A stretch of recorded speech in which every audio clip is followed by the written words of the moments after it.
Policy में आप क्या बदलाव चाह रहे हैं? आप चाह रहे हैं कि सरकार से ऑप्शंस को लेकर बढ़ावा दिया जाए, किसानों को कुछ सब्सिडी दी जाए ताकि किसान भी जागरूक भी हो और अपने रिस्क को भी कम करे। एमएसपी की बजाय अगर वो ऑप्शंस के प्रीमियम की सब्सिडी दी जाए उनको, तो उनको ज़्यादा फायदा होगा, उनके रिस्क भी कम हो जाएंगे। देखिए, मैं एमएसपी के बजाय नहीं कह रहा हूँ, मैं ये कह रहा हूँ कि एमएसपी को कॉम्प्लीमेंट करने के लिए फाइनेंशियल मार्केट आपको एक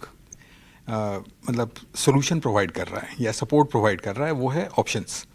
तो जो ऑप्शन का जो प्रीमियम है उसको अगर हम इनिशियली सब्सिडाइज कर दें तो हो सकता है कि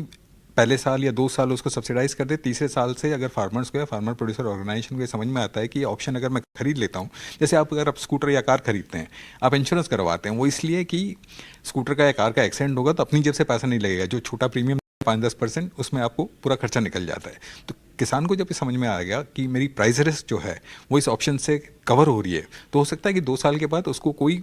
सब्सिडाइज करने की ज़रूरत भी नहीं पड़े। 2-3 साल की बात है, अवेयरनेस रेजिंग और 2-3 साल की सब्सिडी, अगर ये हो जाएगा तो एमएसपी के लिए कॉम्प्लीमेंट्री हो जाएगा। हम ये नहीं कहते कि this will replace MSP, but this will be complementary for money, मतलब जितनी अदर कमोडिटीज़ हैं। स्टेपल फूड छोड़ दीजिए, पर जैसे हल्दी है, इसमें अगर आप इसको शुरू कर दें तो हल्दी के फार्मर्स 3-4 साल में अपने आप ही खुद ऑप्शन खरीद के इसको खरीदना शुरू कर देंगे। तो एक तरह से जो प्राइस इंश्योरेंस आज की तारीख में हमारे देश में नहीं है, वो शुरू हो जाएगा।